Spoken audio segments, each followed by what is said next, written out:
There are several things I would like to go over in this video. One is the Dhammapada. Two is the Sri Yantra Mandala. The third is a meditative exercise, and the fourth is, chess. Better to live one day virtuous and meditative than it is to live 100 years immoral and uncontrolled. That is in the thousands. So Dhamma, the word Dhamma means eternal truth, and it also means phenomenon. So there's many different meanings to it. Pada just means way. I'm going to go over the pairs. So what's intriguing about the Dhammapada? What's intriguing about it is how you can construct these passages just from the Eightfold Path. So, for example, mind precedes all mental states. Mind is their chief. They are all mind-wrought. If within pure mind a person speaks or acts, suffering follows him, like a wheel that follows the foot of an ox. So, if you look at the Sanskrit or Pali for this, it actually says intention. And intention is one of the spokes on the Eightfold Path. He abused me, he struck me, he overpowered me, he robbed me. Those who harbor such thoughts do not still their hatred. He abused me, he struck me, he overpowered me, he robbed me. Those who do not harbor such thoughts still their hatred. So what's intriguing about these passages in particular is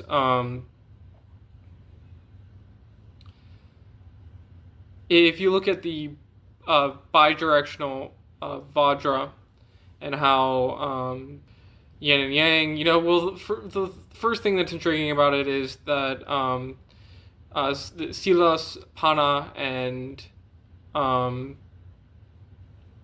Samadhi are the first three things that are a part of the Eightfold Path, and then we have hatred, delusion, and greed, and then it continues to talk about hatred over and over and over again. It continues to talk about hatred, and then it goes on to greed, and then it goes on to delusion. I can show you how it goes on to mind precedes all mental states. Mind is their chief. They are all mind-wrought. So I suppose this has to do with delusion, and that's the passage that particularly has to do with it. Now it's kind of curious that usually it's ordered as hatred, greed, delusion, and delusion is at the end, but it talks about mind and intention, and it seems like greed is at the end, at least within the Dhammapada, because that's usually how it's ordered. Anyway, so within philosophy, Buddhist philosophy is typically monist. So whoever being depraved, devoid of self-control and truthfulness, should don the monk's yellow robe, he surely is not worthy. But whoever is purged of depravity, well established in virtues, and filled with self-control and truthfulness, he is indeed worthy of the yellow robe. And then it talks about Mara a bit. Now, for passage 20 and 19, it says, little though he recites the sacred passages, but puts the teaching into practice, forsaking lust, hatred, and delusion, with true wisdom and emancipation, mind clinging to nothing of this or any other world, he indeed partakes of the blessings of a holy life. After the pairs, heedfulness, the mind, flowers, we have the fool, the wise man, and the arhat. So the first three have to do with spokes on the Dhammapada. The second one has to do with the chakra system, And the third, next three, have to do with, um, you know, types of people. The fool, eventually becomes the wise man, and the wise man eventually becomes the arhat. So it's just intriguing, to look at how the Dhammapada is structured. The way that it's structured is very logical, very rational, unlike unlike a lot of things that you that are out there today. Everything's interconnected. Everything, to me, makes sense. Even the idea of karma, kama, is very logical. It just means cause and result. People have these metaphysical notions surrounding karma, kama. It's actually kama in Pali, and it can get very confusing, and it doesn't make sense. But as the definition, just cause and result, it makes a lot of sense. What's also interesting is to look at the numbering. So if you look at the thousands, you look at I believe it ends. The arhat ends at 100, around 100. Yeah, and then the thousand begins around on 100. So the arhat ends at 99, and the thousands begins around 100, and then ends at 115. And then after 115, you have and then you have evil, violence, and old age, and it's also kind of interesting to look at the numbers that are associated with the chakra pairs and the with the chakra, and to look at the numbering of verses 1 through 3. So we then have the Sri Yantra Mandala, and they have. I'll show a picture of it, and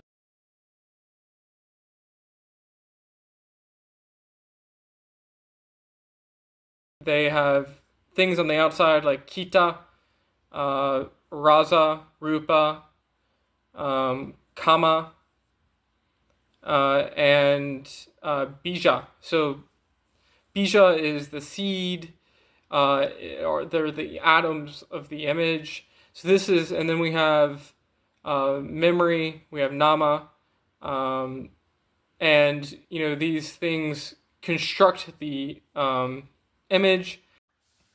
As to how to end bad karma, I seriously do not know. Guess in that respect, I'm a fool, and I would like to become wise. In some respects, it's not all my fault. It's seriously not. You can look at the situation the world is in today, and the things are bad in some respects, very bad, and it's not all my fault. Anyone who doesn't get that doesn't see the situation as it truly is. There's a place that I like to go, a place that I like to imagine, something that I like to meditate on. This place is simply an apartment, and in one corner there's a chessboard, in another there's a fire, and and to my right there's a glass of water, and behind me there's a bed, and there is a guest room, and then there's the door. And I just like to meditate on, when or whether I should go out and leave. And, when I leave, there's aging, sickness, and death. And there's people that want to label you as, incompetent, not being able to competently do something. So why ever leave? And, so I'm, sitting there, and sometimes I just like to, count the amount of times I can, count the number of sips on, the glass of water, or count the down until the fire goes out, or count the number of moves I play when I play on the chessboard. And I just like to sit there and continue to, do that and do that forever and continue to think about that. And then the question pops up again, why should I ever leave? I feel safe. I feel, happy and content here. And why ever leave? There's aging, sickness, and death. Why open the door? To be quite frank, there's nothing wrong with renouncing the world either. Renouncing, everything you've experienced and saying that I'm not going to leave anymore. You've already experienced the world, you've already experienced everything outside of it. The right thing to do is to not give in to despair, not to still want to reach nirvana, to still want to have inner peace. Yes, especially now, the way things are going in the US, to not leave and just to meditate on the door seems like a fine option, and for some people, it might be the best option. Sometimes when I go out, I still, have, like I said, good experiences, and I have a reason to leave. But, recently I've been thinking over things, and I'm thinking that I should try to stay inside as long as possible. What I would hope for is that, my audience, my YouTube audience, and this is something that people can, definitely do, is, interact with, create YouTube videos or have some community online, to weather the storm that currently is occurring, where not just it's the world at this point, but, currently where I live, there's things going on. I could give you many different reasons. There's plenty of different reasons. One is there's some things that you'll miss. It's not possible to completely understand, you know, everything, how the world works from inside your room. That's one thing. Another is, yeah, to some degree, it's completely fine to meditate on the door and whether or not you should leave. Another is, yes, you could die, and that's a very real thing that you have to confront. You could die. You could get written down as this, or that. But from my personal experience, there's always some person beyond the door that wants me to leave. And so, I sometimes it's not by my choice. I have to leave, and other times, when I leave, I find that there's people beyond the door uh, uh, that make the experience enjoyable. I just, left to go to a cafe, and I was able to play a game of chess with someone, and I enjoyed that game of chess. I actually won the game. Another person and I also played, so I played two people, and I enjoyed the experience, and I hope to find more people to play a game of chess with. Beyond that door, there is aging, sickness, and death, but there's things to experience. There's people, and uh, that's why I leave. The answer is because they're wrong. You can get from point A to point B if you can, and if you're still able to get from point A to point B, it's just to show them that they're wrong. You're still competently able to go places, you're still competently able to do things like you can focus on things inside the room, you can focus on, the atoms of the images, the Loki, um, for example, in the water, the fire, the chessboard. You can assign a number to it, and that number is the register, and you can slowly, count down and move from one image to another image until everything is empty, until everything is completely empty. So I am currently out again, and I would like to rehearse, some of the things that I went over. For one, you can attach each of the noble truths to one of the, particular images that I talked about, such as the fire is, you can touch it to the first noble truth, the water to the second noble truth, or craving or thirst. The third noble truth can be attached to you, the person, sitting down. There is nirvana, because nirvana can be reached within, and it is something that you reach, is what I'm trying to say. And then the fourth noble truth, you can imagine a dharma wheel next to the chessboard, and you're trying to eliminate ego by playing chess. I know ego isn't the best word, but it is a word that I am going to be using. And there's also sacred objects that can be attached. If you look at sacred objects such as the dharma wheel, and let me see if I can.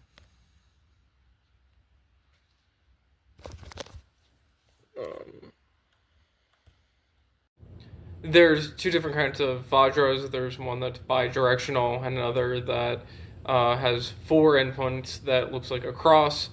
And for the bi-directional vajra, you can attach yin and yang elements on it. And for the for the one that looks like a cross, you can attach the four elements, and this can get quite useful, as a visual mnemotechnical aid when it comes to memorizing scripture and meditation. And like I said, I have the first 1 through 8 chapters attached to the room. So we have the pairs. We had heedfulness, the mind, the flowers, the fool, the wise man, the arhat, and the thousands. What you will find interesting is the number of verses, and each chapter has to do, is pretty relative and close to the number of lotuses attached to each chakra system throughout the body. For example, the mind has about 10 verses, the flowers has about 16 verses. The Dhammapada is something to be lived. It is not something just to be memorized. And what I believe is that the best way to memorize the verses is to obviously understand them. And by integrating these tools into into your mind, of course, there's nothing wrong with memorization either. And one of the 8 paths on the Dharma wheel is sati, which has to do with recollection. Now, of course, the Buddha said that, recollection, or, of course, the Buddha said always to investigate something first and not to just trust a verse that you see in the Dhammapada. And recollection has less to do with, straight rote memorization of something that you read, and it has more to do with, recollecting experience. Nevertheless, and memory is understood a little bit differently than we understand it today. The understanding, the way that people in the past understood memory is different than the way we think of it today.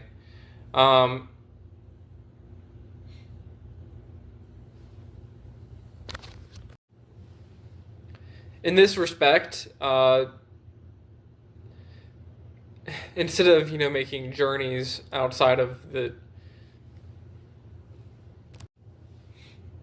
in this respect, it is mostly talking about your experiences that you've had, and talking about them and why you want to renounce the world. There is nothing wrong with what you're doing, living inside. There's nothing wrong with not wanting to leave.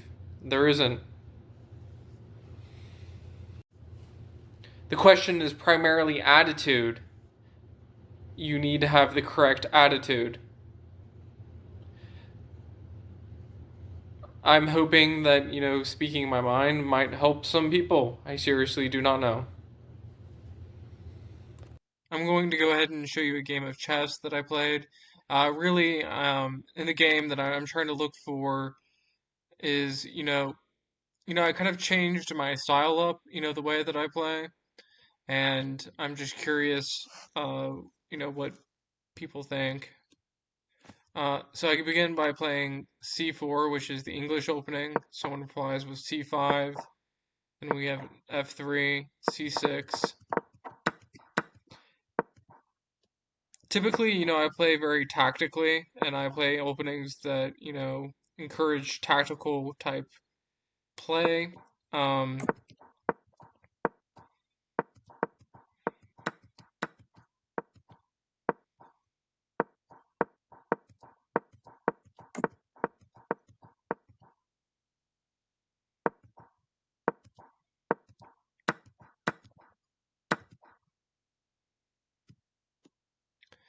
Eventually, I ended up, trapping their bishop, and I won the game. So here's the chessboard that I typically, sit down with and play with. And, I usually take this out and play different, types of. Well, I play chess with people when I go out. Um,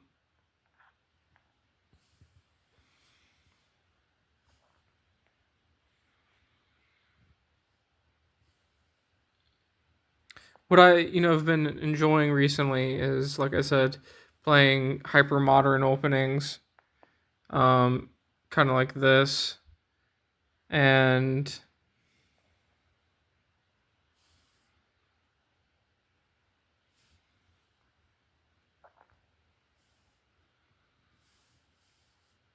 what I've you know what I find interesting about it are the dynamics of the opening, like some to some extent, things seem malleable while everything seems determined, but there's like this. I don't even know what word to use to describe it, but you get in. What I wish is that I could somehow take this and translate it over into, real life, my real life. Like, and, I think that's every chess player's dream. A great chess player, you don't get attached to the numbers that, you're rating. I mean, a rating is important, it demonstrates something. But what you really, when it comes to being a good chess player, I believe it has to do with,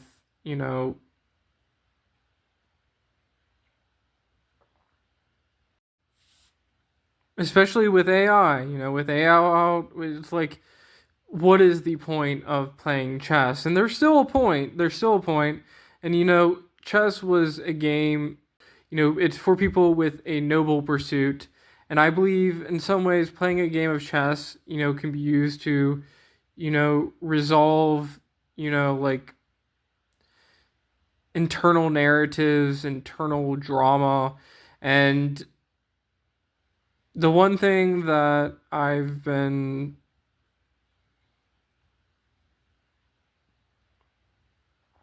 trying to do is in bad karma. So, by playing a game of chess, I'm trying to figure out how to end bad karma. And, earlier today, I had that chance to, for things to change.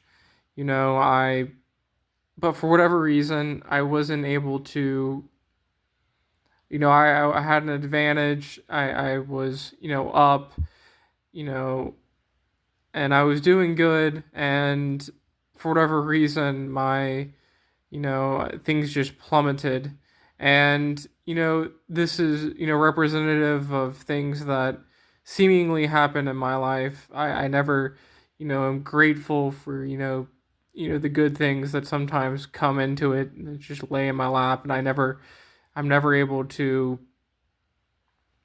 somehow, ride that wave, you know, when there is a wave, when, things are starting to look up.